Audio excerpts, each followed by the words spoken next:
This is one of my favorite events for a lot of reasons. It is an opportunity for us to come together as a community. And while I'm sure we will talk about a number of specific issues facing our community today, events like this offer us an opportunity to talk not just about specific issues when we talk about community development or making change in our community, but to talk about shared values and shared practices and shared frameworks for how we go about the business of making change.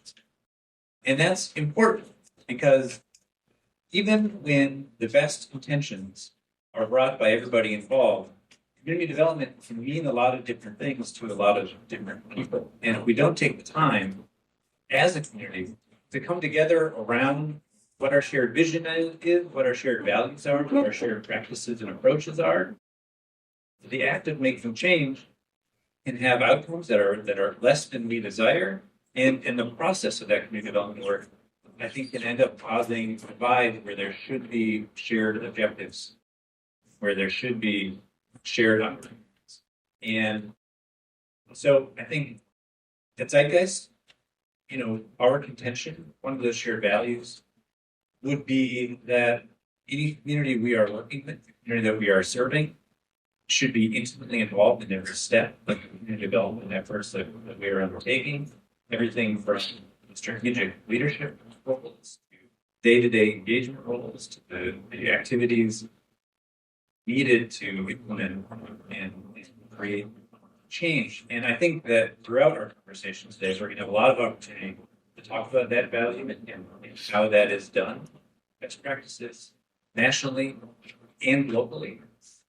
My hope is that when we come away from this discussion, all of us in this room, all of you who I know care deeply about doing good work for our community, we'll walk away feeling like we are at least a little bit more on the same page regarding those shared frameworks and shared vision and shared values for how we do this work. So to get that discussion started, I want to thank a few people. I want to thank Amy and Andrea and Tomlin and John and the Hillside Committee and our organizational partners that we'll hear from later for helping to put this event together. Yes.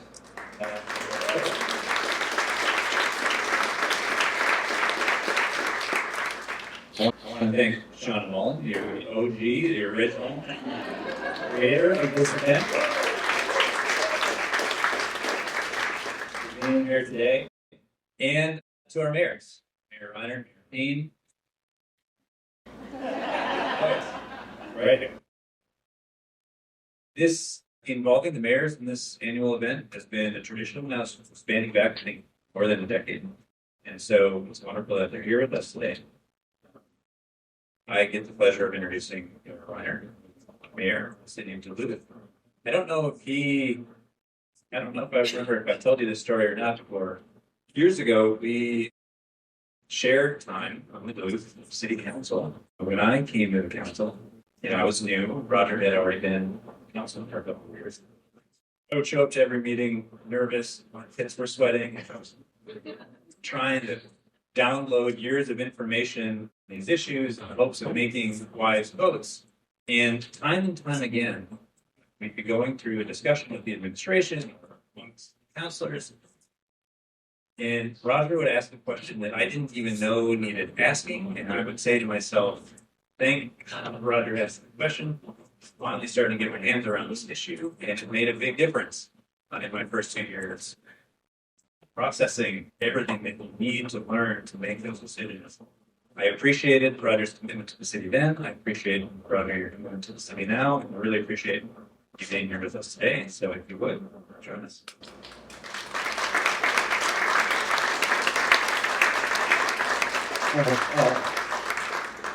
Thanks, Tony. When you started, I'm like, that story could go many, many places. So you're very kind. Thank you. And thanks everyone for being here, especially to, where is Andrea? I mean, come on. Another hand for Andrea, who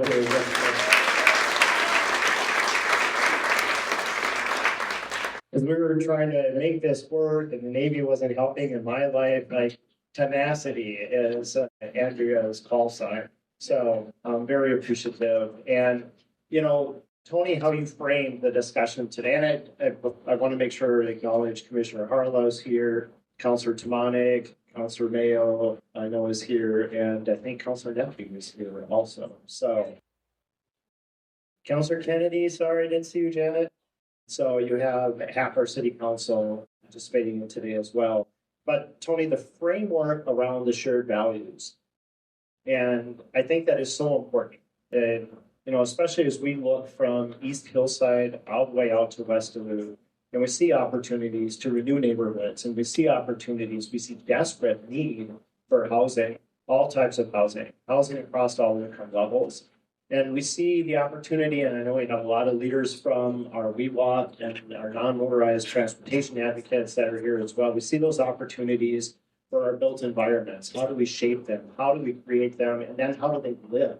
Which, frankly, the city is not great always at thinking about. We're really good at addressing what's coming in the door, sort of response, often in the crisis mode.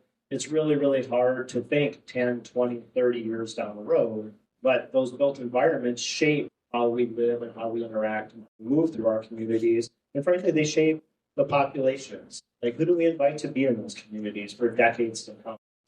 So this work that you're doing, that you're helping lead, that Andrea, you're so active in, is so critical because it's a key partner to the work that we do as a city in trying to think about what that built environment is going to look like and what community we're inviting people into. So really excited to be here today. We really appreciate Andrea, all the work you've done and everybody else has done. I know Samara, there you are, right there.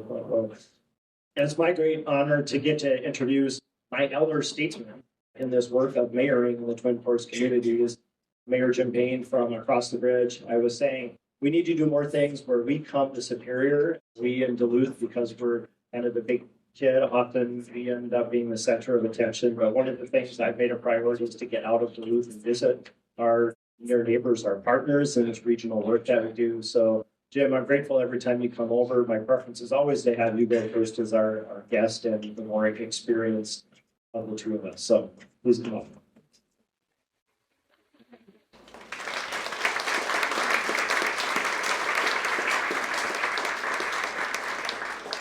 As quickly as the phrase elder statesman is going to go to my head, it's important to note that Mayor Reiner is older than me. Much older than me. He's my teacher. Thanks for having me here again. I look forward to this event all year, mostly because it's like the friendliest audience I ever get all year. And I get to talk about the things that I'm most passionate about, which is, of course, building great places. I was most recently reelected in the spring of 2023 last year, and just a few weeks ago, I had my 7th anniversary as mayor of Superior. And when I ran for reelection, this last time, I set 2 big goals. I wanted, first, to walk to wilderness. I believe that every citizen of Superior can and ought to be able to walk to a wilderness or water experience, preferably both from wherever they are, regardless of who they are. That is possible in Superior. We can do it. We can fund it. We can build it. We're going to do that. We're nearly there. There are very few people that we're still leaving out. The other, though, I really wanted to talk about neighborhoods, not just abstract places, but specifically neighborhoods. We've done a lot of great work in our business districts, building a great, prosperous economy in Superior, helping small businesses. But I wanted to focus on where we live, how you spend your life, and what you will remember about your home. And we've done that in a lot of, we've been working on that, and there's a couple policies that I wanted to call out specifically, some that we've done and maybe some that we're going to do in the future. And then I briefly want to talk about what you can do and why it really matters. There's some policies I'm really proud of. First, because it's on my mind right now. Oh, I forgot to say, I've always respected our Duluth leaders for mentioning their local leaders that have joined us. Councilor Moffat from the Superior City Council is here.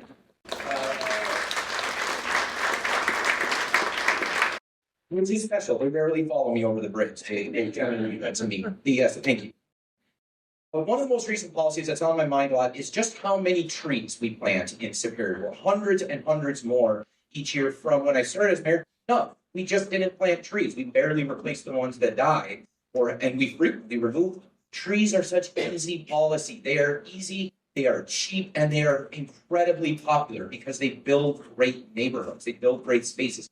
They put nature right in front of your house. And I can't encourage it strongly enough. Another is to invest in sidewalks. You have to actually build infrastructure for people to walk around. You have to make that easy. And when we talk about people, we have to talk about all people.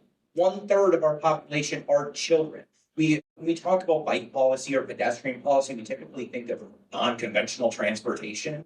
That is 100% the transportation of children. And we built cities so that you could walk to school, walk to dinner, walk to church. That's how they're designed. And then we stopped designing them that way. We stopped maintaining it, making it so folks can walk safely in their neighborhoods, lets them use their neighborhoods, and it makes them neighborhoods. People have to be in them, out them, for them to work. Another is not my policy, but I was very proud of it. My wife, Jenny Van Sick, who's on our city council, created last year the Scenery and Home, a landscape program. And it's a little bit of a clunky title, but it has a secret meaning that I'm going to reveal to you today. This is Mother's Day approaching. She named it after her mother. Well, of course we can. We're the government. And we did it. We did it. We put aside several $1,000s. I don't remember how much it was, tens of thousands of dollars to do this. And we just asked folks to apply. And it was hundreds and hundreds of applications. We're about to go into the second year of what is technically called a pilot, but folks, this is here to stay. The public loved it, not just for their homes, for other people's houses, because they look at those houses.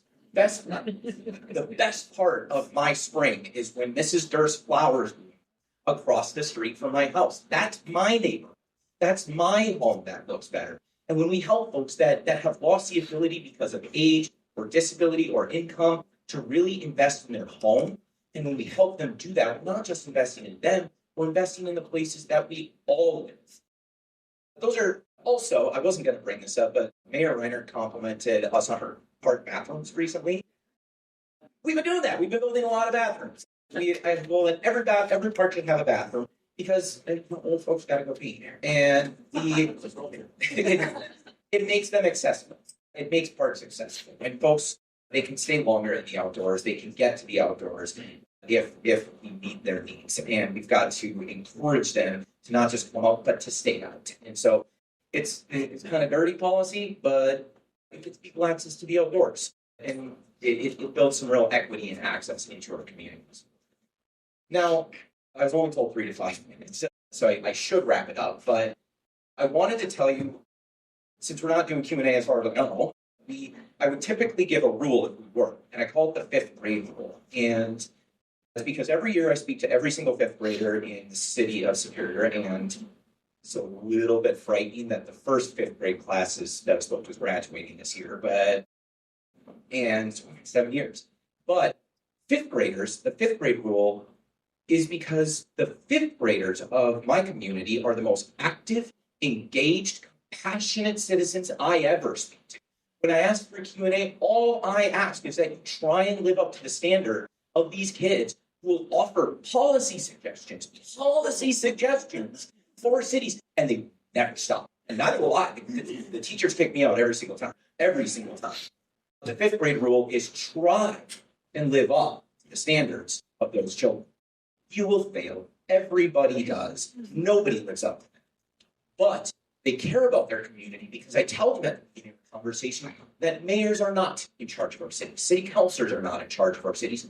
You are. It's yours. It belongs to you. And you have a duty to govern it, to lead it. So come up with these policies. Give us the work that you want to see in your communities. It's your neighborhood. Tell us how to make it better. You're mayors. We have money and power. You can do a lot with that. If you tell us how to make your home and my home a better place, you better believe I want to fund that. You better believe I want to change laws to make that happen. And my best policies that I've ever passed are the ones that have been given to me by folks that are smarter than me, or more passionate than me, or care more than me, or believe more than I do, that great things can be done. And the reason we do them, the reason we invest in things like great places and building, pursuing urbanism, of trying to make a city a better place to be, is because it has an effect. The way cities are designed is many unique individuals get to live there, and all of their homes are different. And if you preserve them in their uniqueness, in their diversity, your city is better because diversity creates memory. It creates a sense of home. It allows you to tell stories and be proud of the place that you live. Diversities in homes, and diversity in home and architecture, in horticulture, in the trees in your neighborhood, and in the people that live in your neighborhood. And we can design cities where many different people and things come together and all have value because of their uniqueness. And when that is celebrated, when it's invested in, when it's built and maintained, we can build fairness, we can build equity, we can build beauty, we can build community, and that is the power of cities. Thanks for the chief.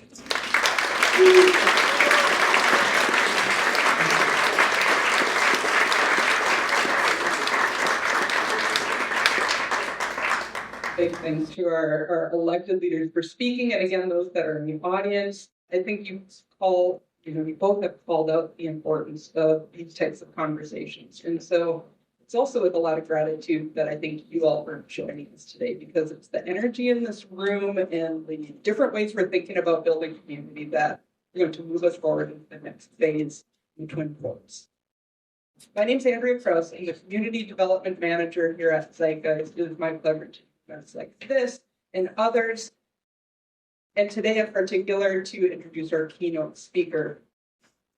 Before I do that, I do want to note, when you came in and sat down, there were Post-it notes and pens. That is because we expect the conversations today, the speakers, our mayors and the panelists, and the jura, to spark thoughts, points of connection, ideas from your own experience that you might want to call up for a question later. We will have a Q&A with our panelists, including the jura, a little later. So jot down any questions that might come up, or points of connection in the community or in your own work that are aligning with what you're hearing today. We also will have a space to put some of those Post-it notes up and read what other people are thinking about at the end of this event. So it is my honor to introduce our keynote, who is a luminary with firsthand experience pioneering sustainable economic development in one of America's most storied, low-status communities, the South Bronx, as well as cities across the country and around the globe.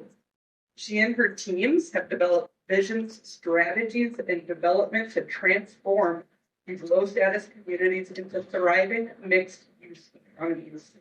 And her approach increases wealth-building opportunities for those who have historically been left out of upward mobility.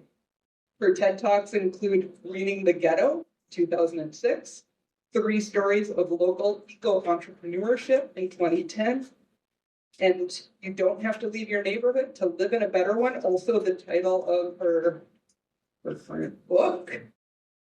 In 2022, she's a MacArthur Fellow and Peabody Award-winning broadcaster who uses joy, creativity, and community development processes in economic reinvestment. She's visited the Twin Ports before in 2010, and it's our honor to welcome her back. Please give a hand to Majora Carter.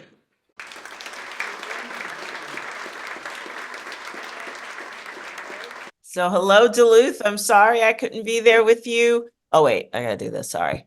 Yeah, I know you're recording. Anyway, it's been a while, 14 years, but yeah, it's really been great. But I'm super excited to be here with you guys again. And again, wish I was out there myself. And so I think some folks I met before are actually in the audience right now, which is Naomi, Tony, and Pam. So hello. And yeah, just a little older and but still fabulous, and I'm sure we all are. But anyway, this time I'm coming to you after spending a little time writing a book.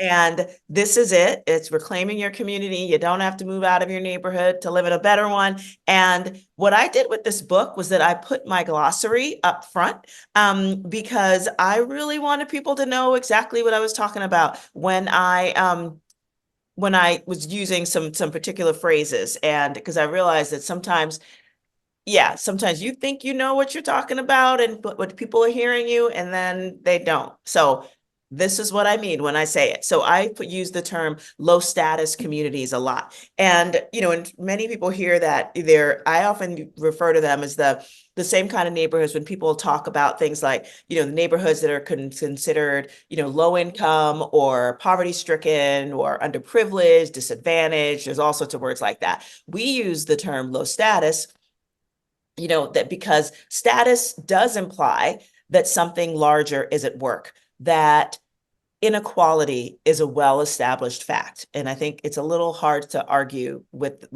that terminology in terms of how you use status. But these places are the ones where you'll find things like where the public health, air and water quality, parks and trees, food options, even career opportunities are worse in those areas than they are in other parts of the same town. And, think about the different parts of Duluth near you, areas that might be considered, I don't know exactly where to put that. I just want to make sure that I'm sorry, before I go forward, I can't tell, can I turn off my camera and over here like this? Because it's just a little distracting for me, frankly. Yeah, that's fine. Perfect. Okay, good. So, but anyway, so think of the communities like in your neck of the woods in Duluth, and they're, the neighborhoods that might be considered on the other side of the tracks or whatever. And, but the bottom line is they are absolutely everywhere. They're in the inner cities or Native American reservations or white Rust Belt towns, where there was a lot of kind of industrial, but jobs creation back in the day, but those jobs are long gone. And there's urban, there are rural areas, they can be in suburban areas, and they are all over the world. And this is the really important part, that the bright kids, or the ones who are identified as talented and gifted in some way, they can be academically or artistically or even athletically, inclined, are taught to measure success by how far they get away from those neighborhoods. It's brain drain, which we often like to think that happens only in the developing world, but no, it happens in American low status communities every single last day, every day. And they come in all colors. They cover all the races as well. But these are the places, again, where inequality is assumed by people who live there and by everyone on the outside looking in. So, but this talk is about our approach to our talent retention, community development approach. And because we all know, if any of you are entrepreneurs out in the audience, and I bet you are, or even just entrepreneurial in nature, you know that successful companies, practice talent retention because they're not trying to spend their time and their money investing in their employees so that their competition can hire them away. They really want, the people that they work with to see value in the job that they're doing and the career that they have and what it could mean for their own future growth so they can lean in. But if you look at low status communities, billions of government, philanthropic, and private dollars are spent in those communities, yet allegedly to support the people that are in them. But if you look at the overall outcomes, the social determinants of health, actually wealth inequality, all of those things, you'll actually see that things don't actually get much better for people along the way.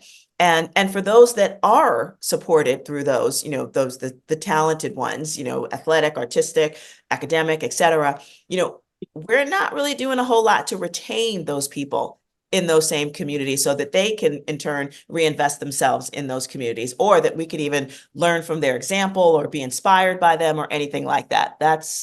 We love the Cinderella story here in America, but we don't necessarily think that people need to stay where they are and make that reinvestment and make the places where they're often born and raised in even better than they could be. So, but we believe that talent retention strategies like those used to grow successful companies can also be used to build great neighborhoods for the people born and raised in them.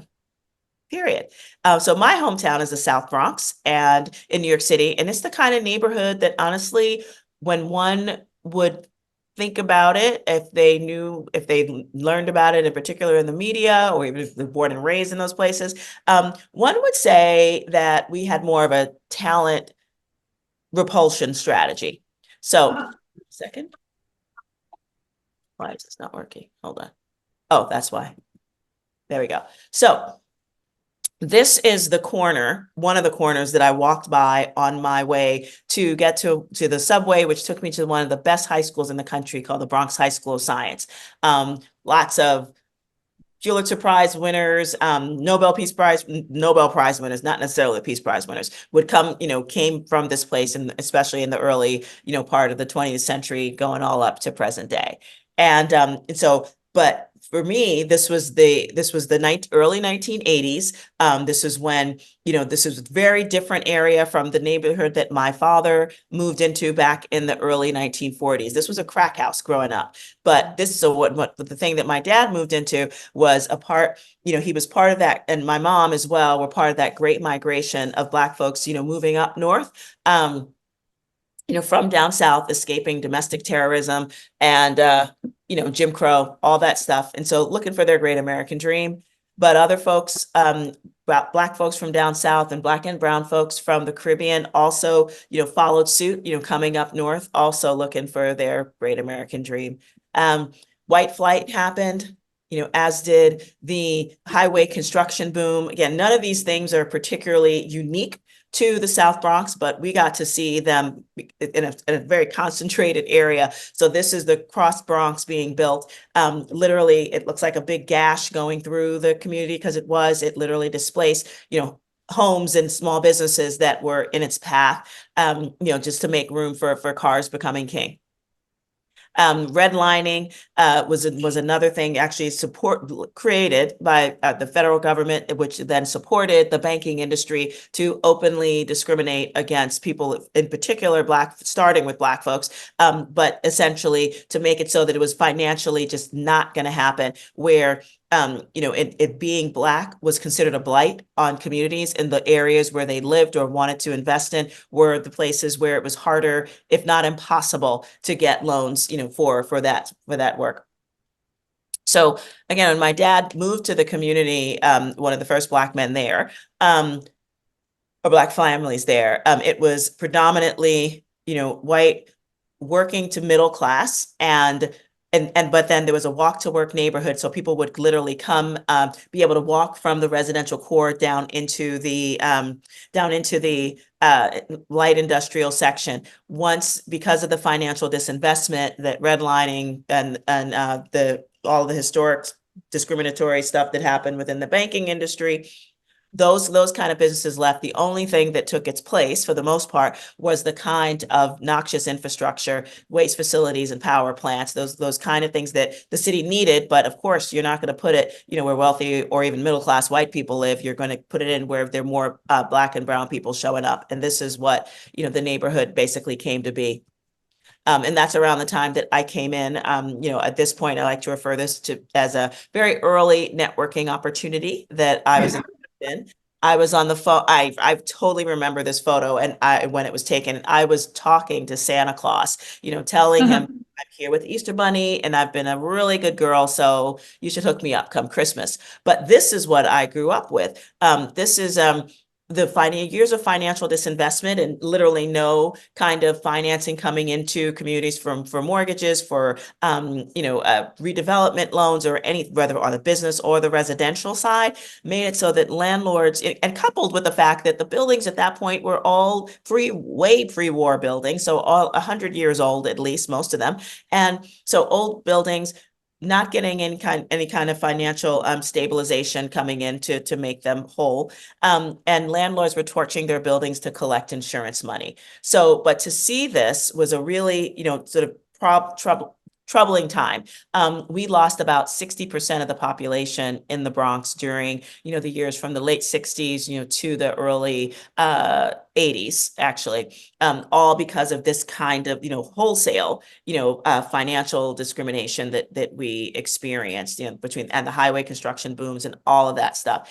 And but the net effect was feeling both, inside the community and also seeing it perpetuated from outside the neighborhood, that this was just a land where, nothing good happened or certainly came from. And, and it was a tough time, to be around. My brother was killed as a result of the drug wars that actually happened in the community. We did lose people.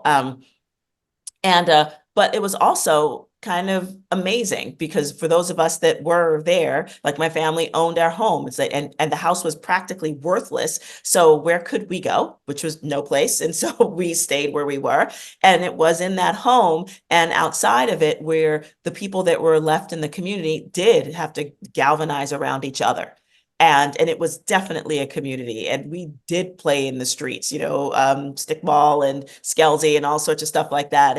And we did know our neighbors. And, and we also knew that it was as tough as it could be, that there was very much love in the neighborhood. And so when we would hear, on the news that our neighborhood was nothing except pimps and pushers and prostitutes, and that wasn't untrue, but there was also these other beautiful things about our community, which was the people in them that made it a neighborhood, for me growing up as well, but still not wanting to stay there. And again, led to believe you need to grow up and get out of a place like this for your own good. But still, hearing the messages that sort of negated the fact that there was wonderful things going on. And I think that's important to know, because we still hear that to this day. We're often talked about more in terms of the deficits that we have. Although if you get to know folks in our neighborhood, you will also see that, we have plenty to offer the world and do, we can be daycare providers, filmmakers, artists, people Instagram famous. I know that's a thing now. People in the legal profession and the medical profession. And we see these things happening, and really innovative folks like the young lady with the Jose with my rose t-shirt on. She is a amazing entrepreneur from right across the way from me, and in the Bronx. And so she combined her two greatest loves, reading and wine, and created the Lit Bar, as in lit like literature, lit like tipsy, and put it all together. And it has this wildly successful wine bar bookstore, combination that's super cool. We also, because of just the legacy of our community and its cultural heritage and music and dance in particular, people like Marcus Samuelson, who's, if you're a foodie, you know who he is. So he actually comes and visits, just to see, what's up in our community. The young man in the middle of the bottom picture is a young man named Christian Navarro. So if those of you have, I guess now they're probably like upper teens or like in college level kids, there was a really crazy Netflix series that came out a few years ago, sort of groundbreaking around teenage suicide and all sorts of things like that, called 13 Reasons Why. That was his breakout role. He played Tony Romero, and his family's right from here, and literally 2 blocks away from where I'm sitting right now. And and so that was his first big break. But again, these are like the people in my neighborhood. So it's like, we got some stuff, which is super exciting all the time.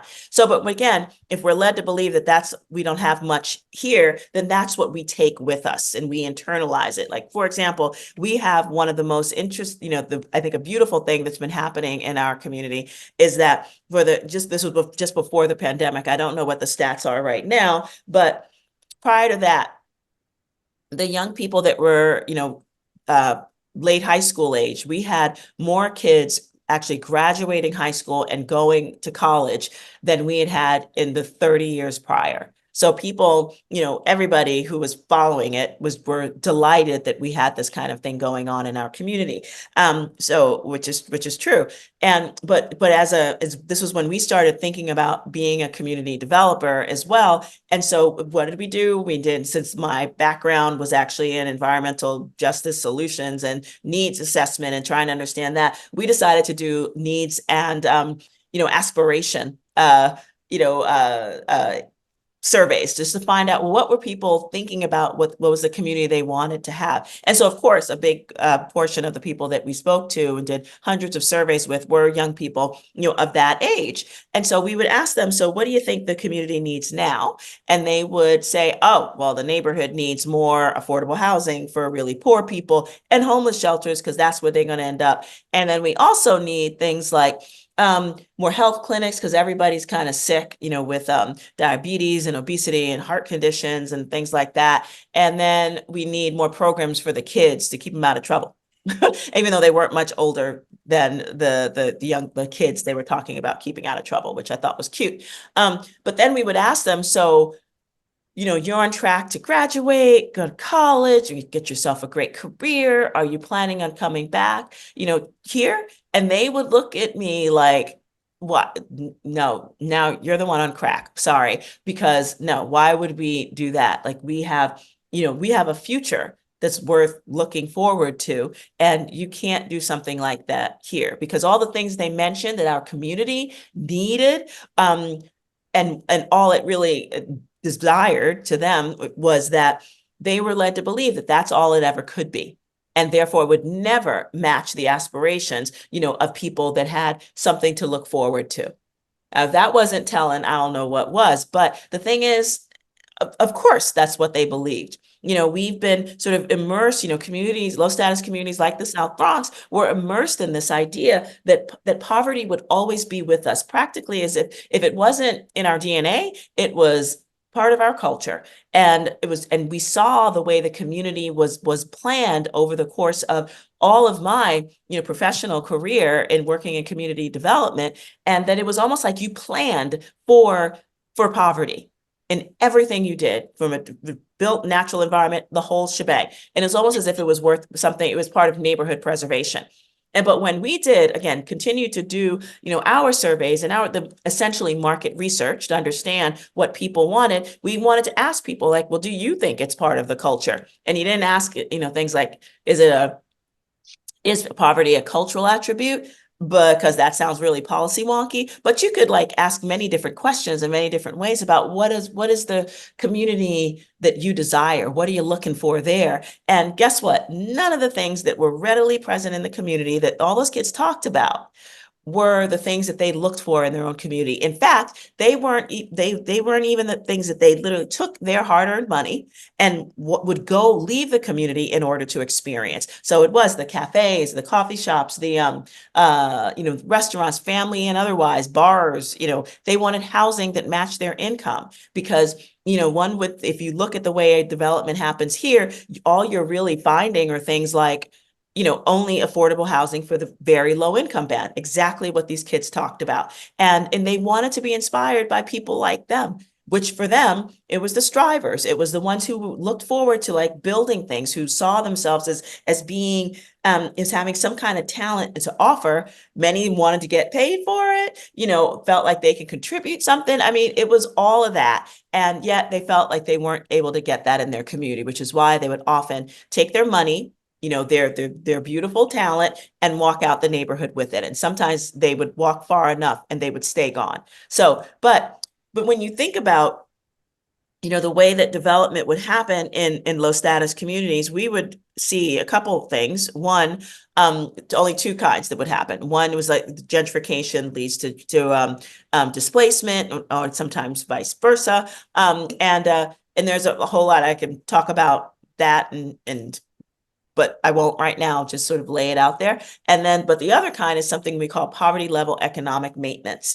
And, and you're in a low status community when, you've got the healthy food options and diverse options for food are few and far between, but you'll find plenty of, chain stores and, or chain restaurants or greasy spoons and things like that. But it'll be harder for you to find whether it's farmers markets or even great supermarkets and things like that. You can find money to spend find places to spend your money. But for the most part, often they kind of leave you wanting in terms of, is it the quality that you want? And could you find better elsewhere? And often you can.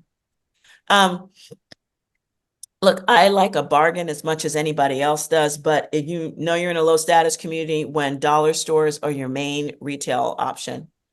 The pharmaceutical and healthcare industry, we are an enormous part of, the balance sheets of those industries. And and again, with diabetes, obesity, heart conditions, even things, the kind of conditions that come from, being in environmentally unjust communities, we see all that. And again, the impact of it is these things dot the landscape. If you want to self-medicate, you'll often find many liquor stores. And now I'm not sure where it is in your neck of the woods, but smoke shops, often not the licensed ones, dot the landscape over here too. If you want to save your money, it's going to be hard for you to do that in a low status community, since there generally are not banks or credit unions or investment clubs, but you will find places that charge you for the privilege of using your own money, whether it's check cashing stores or pawn shops or payday loan centers or things like that. Even rent-a-centers, I think, fall into that.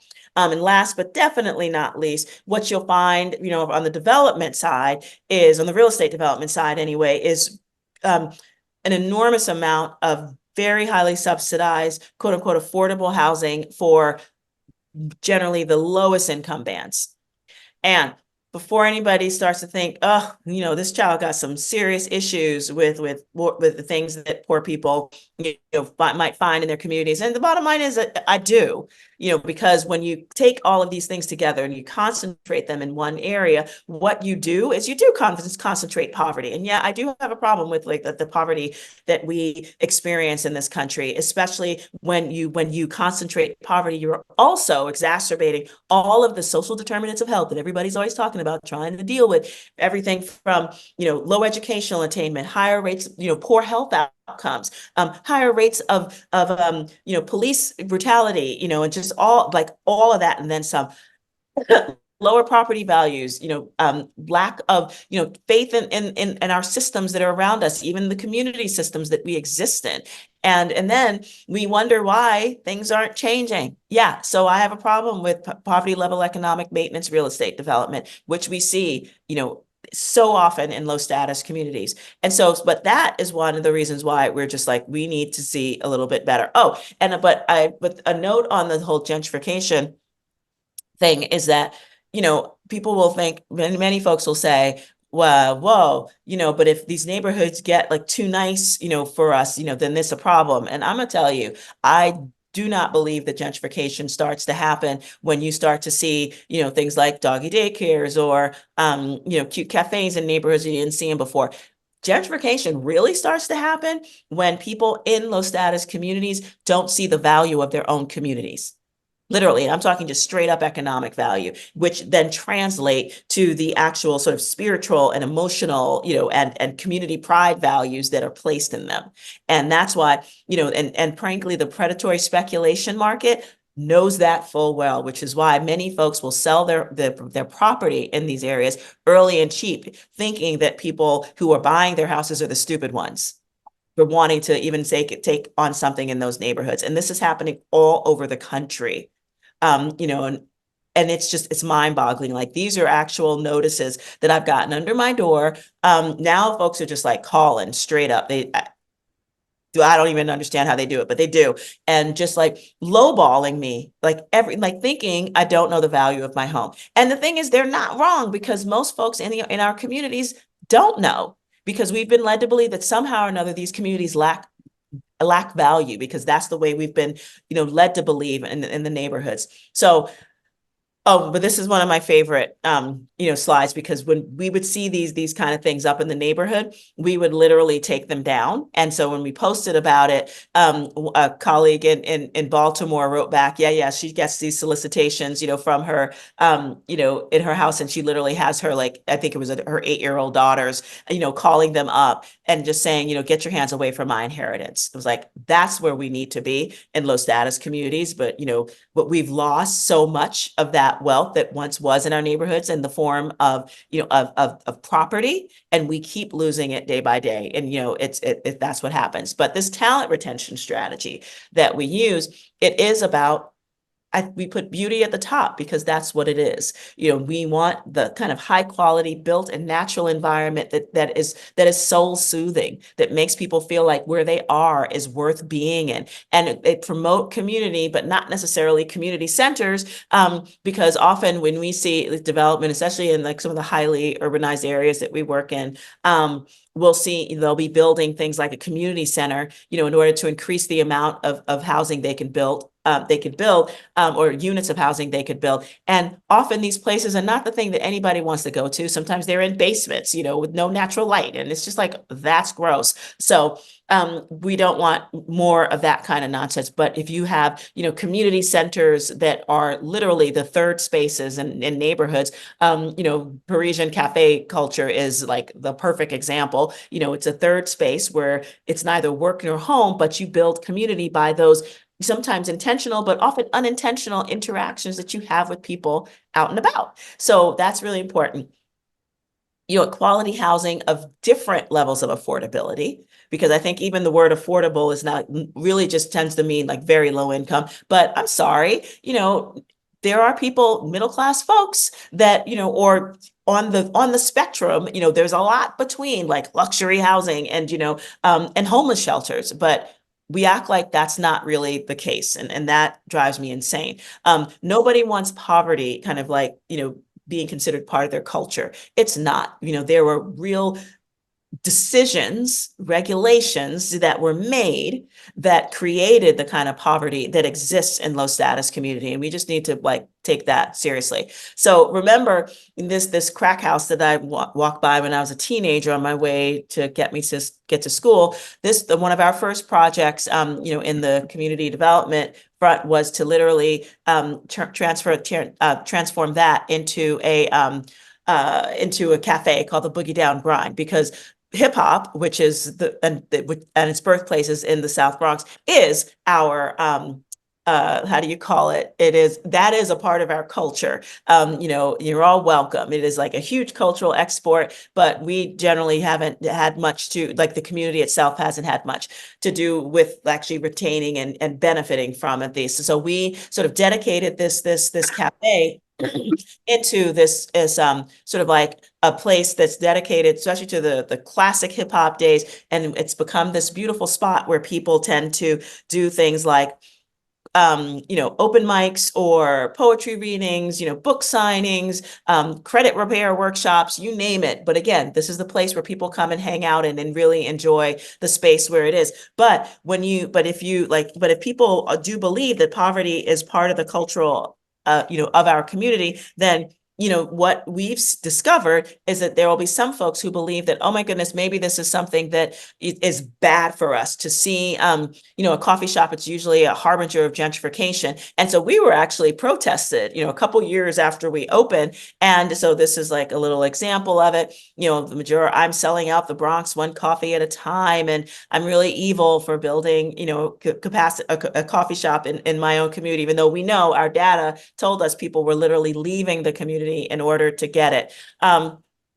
But it was so ironic. The day that we were protested was the exact same day that we were hosting a workshop there that would have brought in more than that actually we were hosting low interest community development loan officers, as well as a group that offered 0% interest loans to both homeowners that were struggling to keep their properties and also to small business, burgeoning small business owners.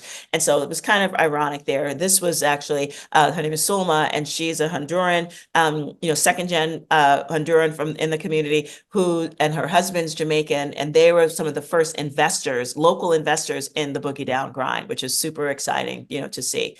This is a former rail station, keeping in on the whole talent retention, project. This is an old rail station that we were able to acquire from Amtrak. And then before we even got it, we actually hired some kids to do a mural project on, because it was starting to look like really, really kind of bad. Eventually, this is what it looked like when it was first built. But eventually, after we acquired it, and as we were looking for full financing to get it done, we decided to transform, take it back to some of its original roots, which are these beautiful vaulted ceilings. And now we're using it as an event hall, which we're very excited about. And so the whole point here is that we opened this massive, 3,500 square foot third space. We haven't had anything that big, doing like full on, photo shoots, pop-up shops. video and photo shoots.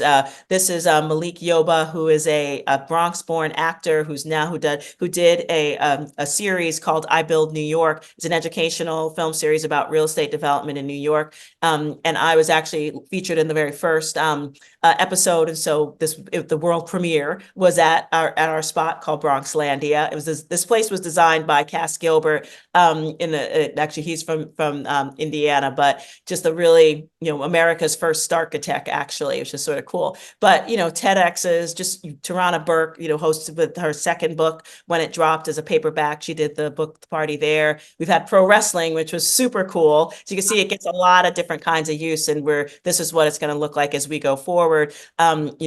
Starting at the end of this year, which we're very excited about, but we want to get another season of fun stuff in there. And we're going to be using it as an opportunity for people to actually do a crowdfunding investment campaign so that local people will be able to actually buy into this as well. So we're really excited. And this is the real reason why I was born and raised in this community, is because my dad, who was a Pullman porter, came in. He actually won $15,000 in a horse race back in California. It was even harder back then. This was the late 1930s. And he was a Pullman porter. And this line underneath the rail station, the New York, New Haven line, was his main line. And he took that money, went up to the neighborhood, found an Italian family who was willing to sell directly to this big old black man, so as he could avoid, trying to go through the banks at that point. And that's where me and a bunch of other of my siblings were raised. This was his very last job. He worked at, it was called the Spofford Juvenile Detention Facility, and it was on 5 acres of land, and it was a kind of a terrible place. Like, it broke people, like no ifs, ands, or buts about it. And this was a time in America's history, and we're still kind of there, when juveniles were that they were hardly treated like juveniles in any way, shape, or form. Like, kids were put in there often because of what their parents did. And it was horrifying, but it was finally closed down, in the 2010-ishes, something like that. And when it finally closed down, that's when I approached the city and thought, that this could be an amazing spot to really create this different type of real estate development that could have like a social transforming impact, with mixed income housing, mixed use commercial development, and bringing all that to bear, like doing economic analysis to figure out where the jobs and business opportunities are, really using public space as a way to create the kind of beautiful, walkable place that people wanted to be in. And of course, commercial and retail that would allow people to, again, to walk to wherever they needed to be. You folks were talking about that earlier. But again, if you live in a neighborhood where everything is nearby you, that's going to be your neighborhood, and you're going to see it happen. Because what was really exciting to me about looking at this site was that I knew that it could be replicable in other parts of the city. In other parts of the country, because in post-industrial American cities, there's almost always like this space where there's a residential section, and then right next to it is where the industrial section starts. But we call it kind of like a weird kind of like bridge space. And so we thought, wouldn't it be kind of cool if we were able to do something here? Because look at this particular space.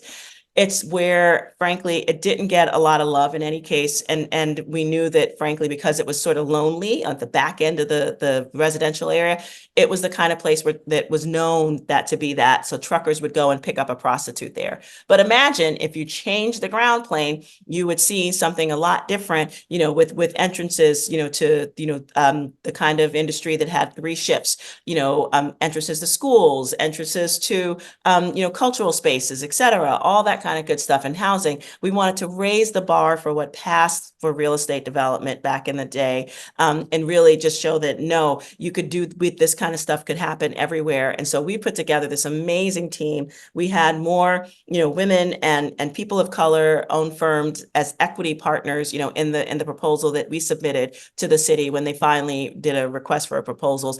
And we had 1,200 units of mixed income housing, including 100 units of low income home ownership. The Habitat for Humanity wanted to build their own building, to accommodate. And we were and there were 800 jobs associated with all the businesses that were eager to open and on a spot like this within New York City. And but unfortunately, our city did what they normally did, which was continue to concentrate poverty in the community. The winning bid was a proposal that was simply a low-income housing project, very low-income housing project, and it had no real economic development whatsoever.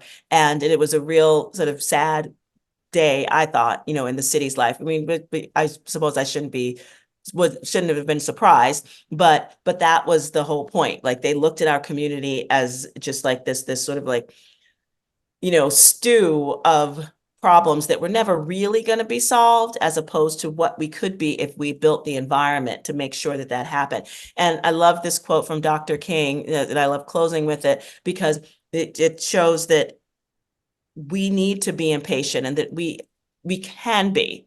He wrote this it was the letter from a Birmingham jail. So if he could be talking about that, like while he's sitting in a jail, after some of his peers, all the white peers, were telling him to slow down on the integration thing, and he's just like, nah.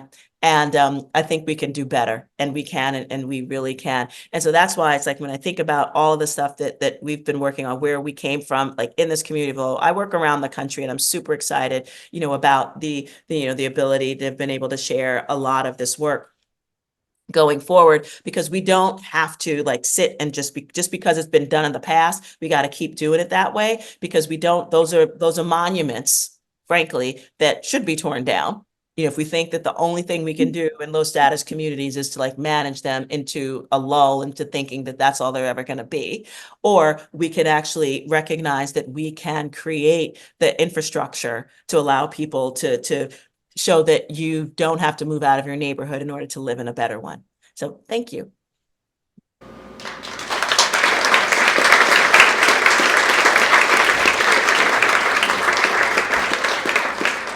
I hope you can hear the big round of applause, Majora. Majora is going to be staying on to be part of our next section, which is a panel conversation. We're going to be bringing folks up who will make local connections to what we just heard about. And we're grateful you can remain and be a part of that conversation, Majora. As a reminder, those post-it notes, we do want to hear your thoughts outside. We have a banner where we're going to be asking what excites you about what we're talking about today. What are you taking home with you from this? And any community connections, the organizations, the people, the programs that will help with local application of some of the ideas today. And to further that conversation, I'm going to introduce the panel moderator, and each of our panelists will introduce themselves. But our panel moderator is Dr. Aparna Katre.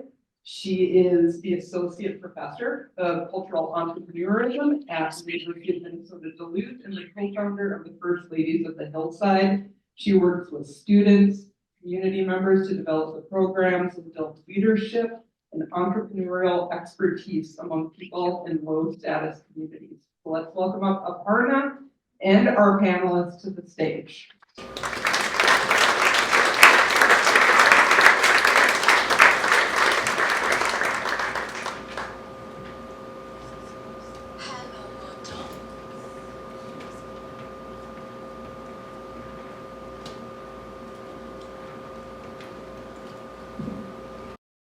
Thank you, Majora. This was an excellent, very inspiring conversation here.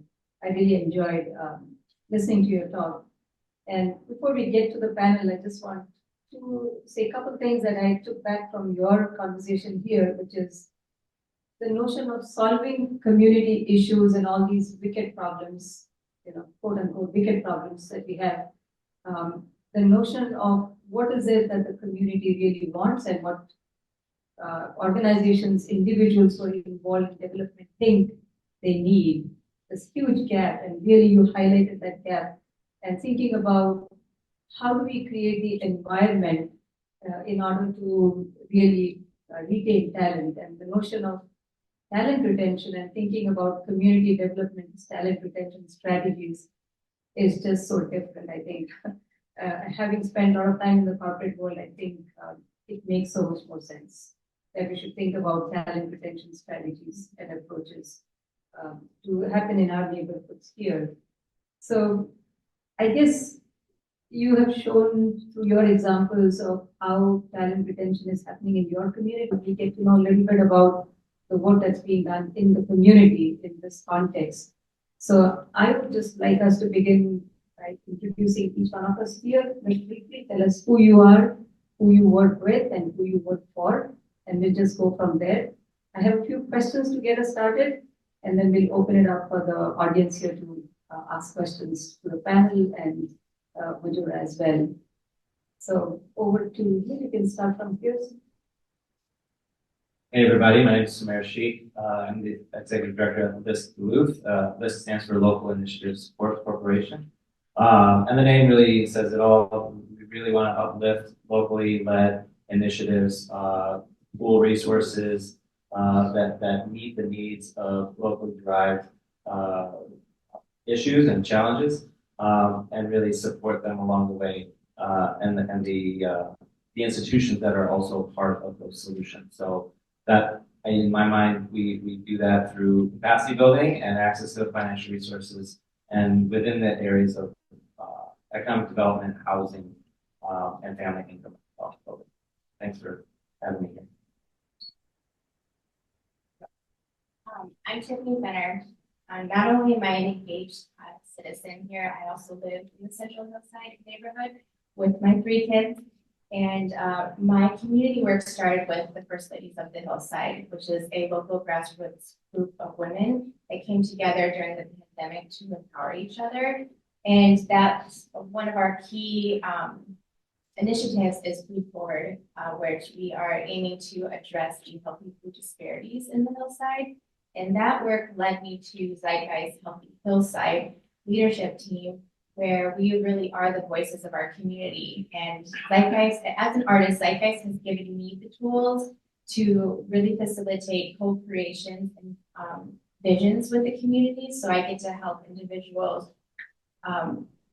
create and articulate what their visions and needs are for the Hillside neighborhood.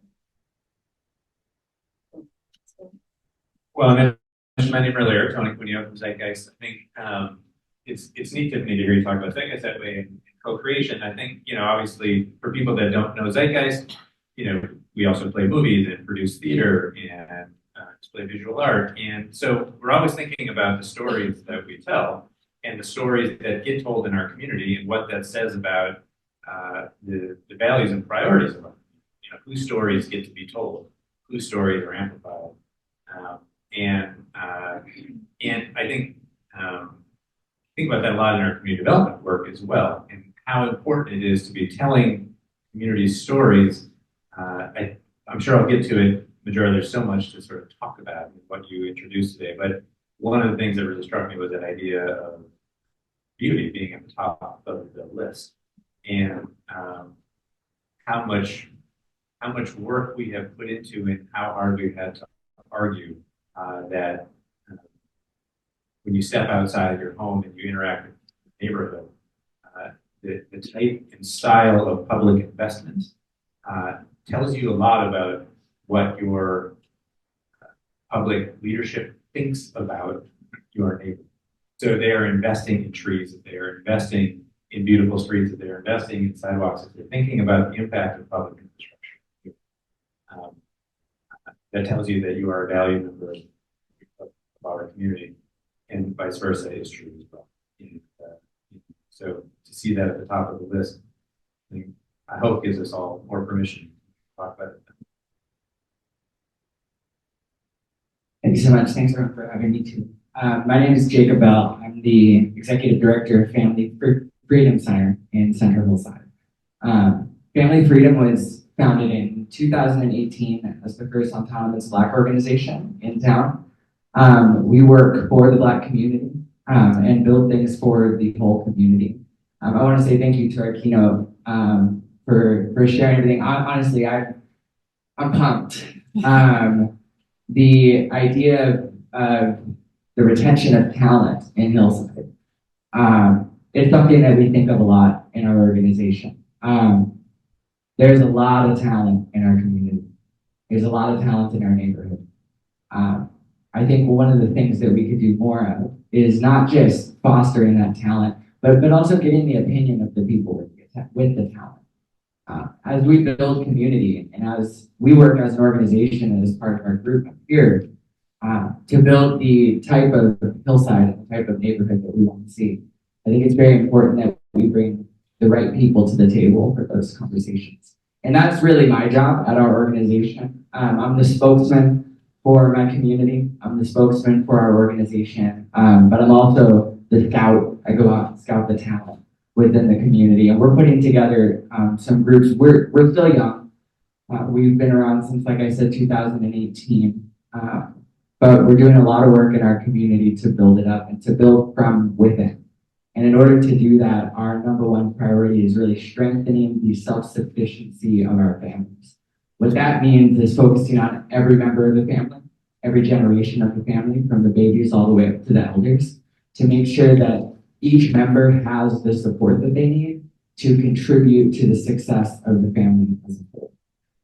So I want to thank you, Kino, for sharing everything. And I'm going to pass the mic because I know we have some questions to get to. Thank you, Jacob. That's really a good segue into the next piece where I want you to think and share a little bit about two things. What does involving community or community-centeredness mean for you in your work? And the second thing is about what does restorative community development mean to you in your work, and how do you do that? Wherever you can share some examples, I think that would be great. Anyone who wants to get started can do that. I don't know, Jacob, maybe we just start with you since you were on that topic. Just if you can expand a bit and then we can go around.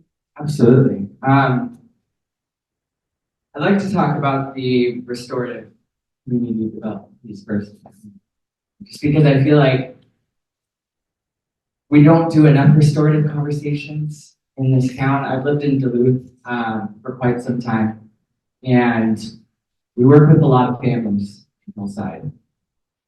I think that when I think of restorative communities, restorative community development as a whole, we actually work in restorative justice.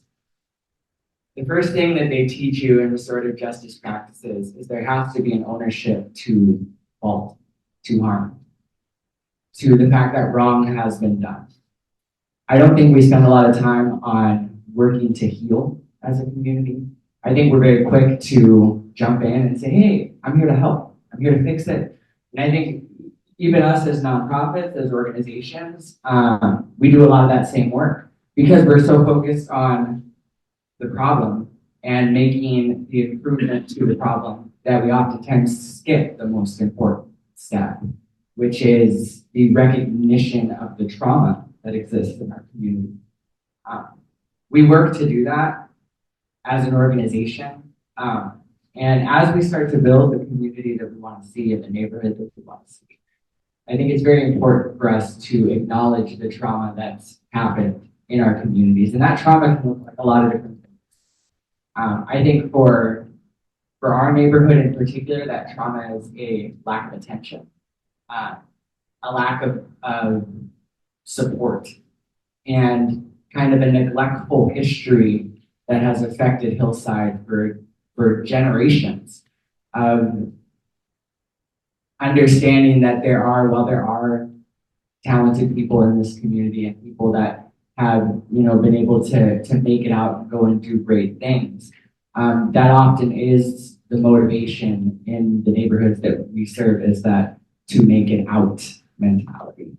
And I think that that's something that we absolutely need to focus on as a community in order to have restorative development within our community, understanding that we have to kind of start from that first step, which is to have those for real conversations with our neighbors, with our families. Where are you at and where are you going and how do you want to get there? And I think that us, as the leaders in the community, have to take some of the ownership as well from to address the trauma. That's really important.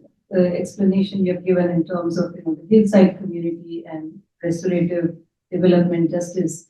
I want to switch to Tiffany. If you can talk a little bit as an engaged citizen of the hillside and building on that conversation and how you see restorative community development. Sure. To me, restorative community development is rebuilding from within and inviting people to the table, remembering that people that are closest to the problem are closest to the solution.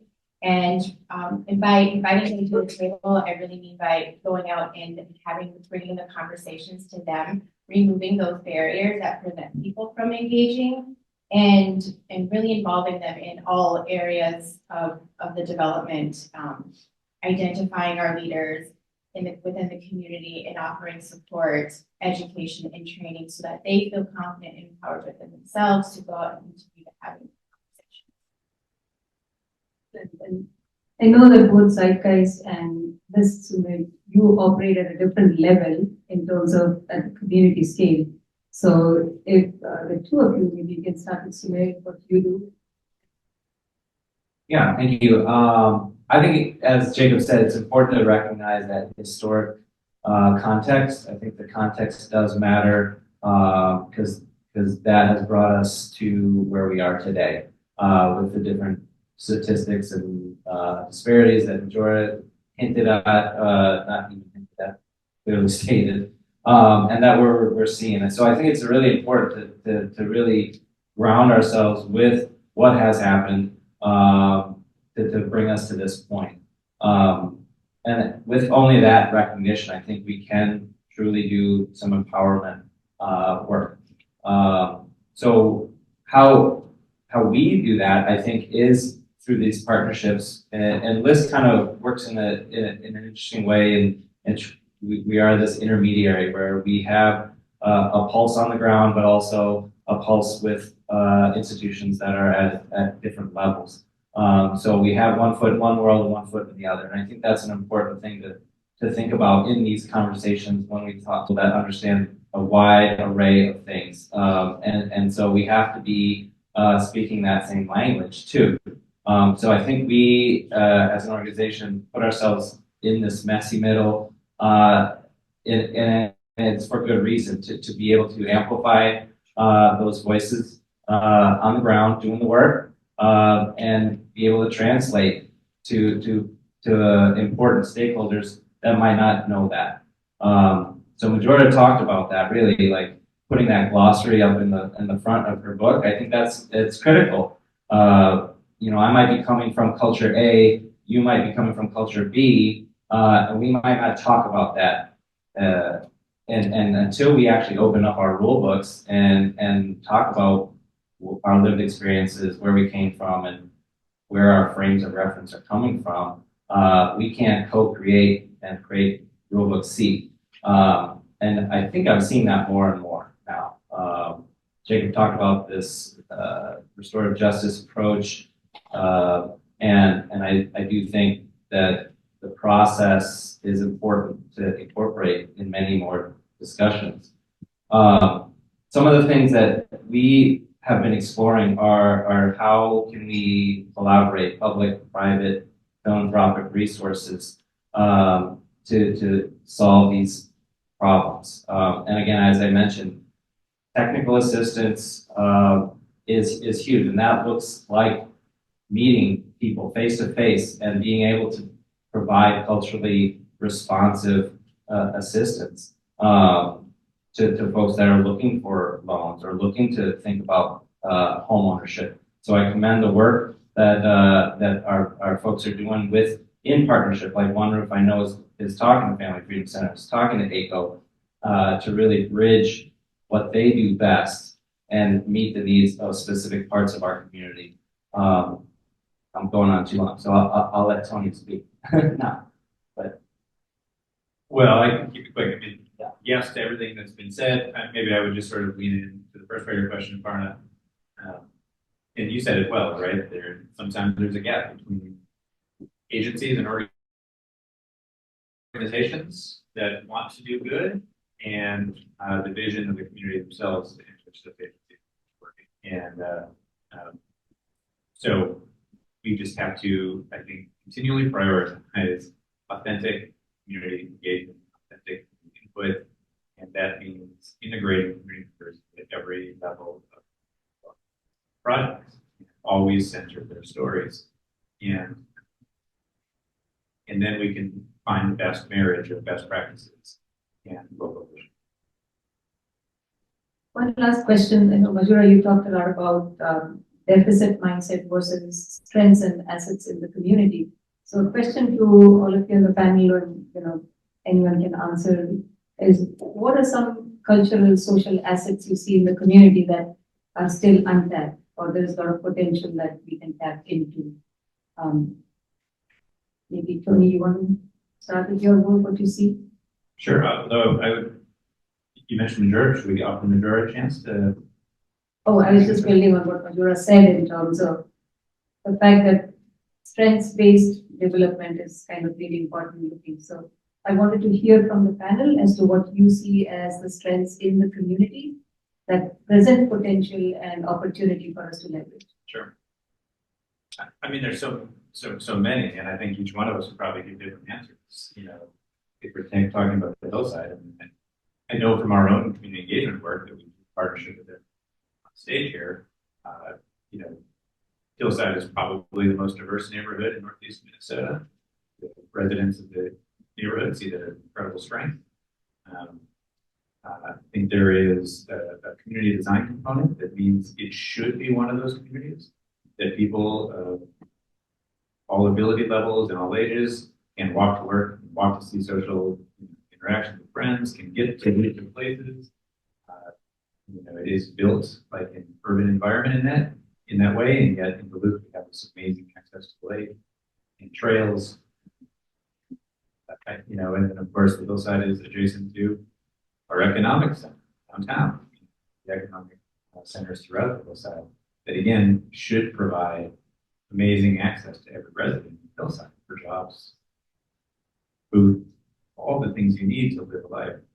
And yet it has been burdened by poor public infrastructure that has prioritized commuters over the residents, or infrastructure that has been disinvested in or underinvested for generations.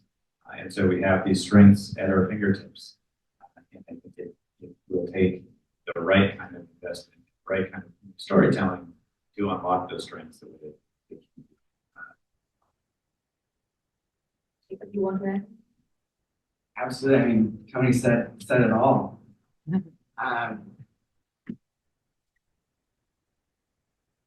In terms of untapped strengths and talents, I think I can speak confidently for the community and the families that we serve. We serve about 450 youth annually, a lot of kids, as well as their families, and the adults and the parents. We don't have an official number of who all we serve annually, but I mean it's around 1,000 households. And so I get to spend a lot of time with our youth and a lot of time with their parents as well. If there's one thing I can say about our community, it's the entrepreneurial spirit in the Black community, but also in the BIPOC community as a whole, in the Central Hillside neighborhood. The entrepreneurial spirit is real. Just about every family that we know has some sort of side hustle, side business, or a full-blown entrepreneurial development scheme and plan, and making active steps towards those plans and those goals every single day. I think culturally it starts out of a need. I think in our community we do struggle with poverty. We have historically been underestimated. And the opportunities have not always been equally accessible to us, so we've had to find our own plan. And I think in doing that, it establishes almost an innate sense of entrepreneurship within our community, and we are working constantly to foster that. We teach a lot of entrepreneurial development classes, as well as education in business licensing, business ownership. I think it's one thing that if we look at Central Hillside as a whole too and realize how many entrepreneurs and potential business owners are here. The one thing that we want to see in our community, and I talk about this all the time, is shared leadership. So that all of the residents of the neighborhood have an equal stake and equal say in really how the neighborhood is ran. And the only way that you can do that is with ownership. So we want to see that on the commercial side, but also in the housing side, is that the people who live in our neighborhood own our neighborhood and can actually control the ongoings of what happens within the neighborhood. And we found across the US, when that shared ownership exists, those communities thrive. And so we work to really foster the entrepreneur spirit, to help increase the education and what it takes for ownership, whether that's business or home ownership. Because that's ultimately what we want to see. And I think that we have everything that we need as a community to build a vibrant community from it.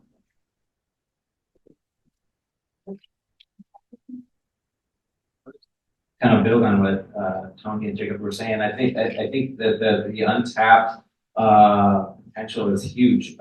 We've had mentioning the historic kind of context. There's been an underinvestment for a number of years in parts of our community, and if we shift that investment to those, as Majora was saying, if we invest in places that we have historically underinvested or not invested at all, I just think about the untapped potential there.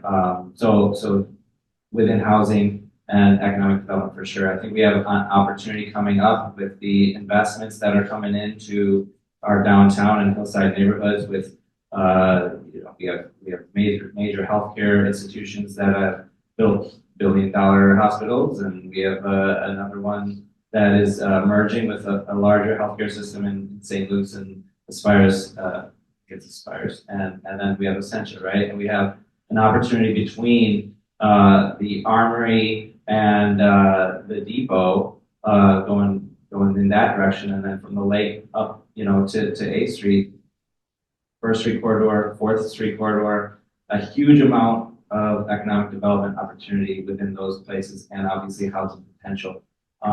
So we have this existing built structure environment. I think we have the tools to be creative to come up with solutions to both improve economic and housing development. Okay, so yes, and I'm sorry, I wanted to address that, in my remarks, but I figured it was you guys were going to get here. You've got this amazing investment coming in, and unfortunately, what we've seen, around the country, especially if it goes through a part of the community where that it is more low status, even if there is home ownership there, that there's often a level of displacement that happens, and it's almost as if folks go I think if one of the really good example was the Beltline, in Atlanta, where it was went through a historically Black neighborhood, was predominantly, lower income, but there was a good deal of property ownership there. And then the Beltline, which was this really cool greenway development, and it was as if people didn't know, oh, property values are going to go up. But because there was no understanding of supporting the folks that were there before the Beltline was even considered a gleam in anybody's eye, what do we need to do to stabilize and support the folks that own homes in those areas so that they are not the direct victims, because in many cases they were straight up victims, of predatory speculation that happened because those in the industry, in the real estate industry, understood before any of the folks that were on the ground what a value of that land going up. But the people who were born and bred there before didn't know that. And they were used to being ignored, neglected. I'm just looking at, some of the phrases that were, neglected, discriminated by, in the land while they were in it. And so this, I think y'all are sitting in such a tremendous opportunity. Prepare for these folks to succeed, and they will. If you don't, they'll just be displaced. And again, this is a story that happens time and time again when major infrastructure projects, come to communities, in particular low status communities. The ones that are there are not the ones that benefit at all, which could be their generational wealth being increased. So I just think it could be such a wonderful opportunity, and it could be really just show the rest of the country how to do it. Go Duluth.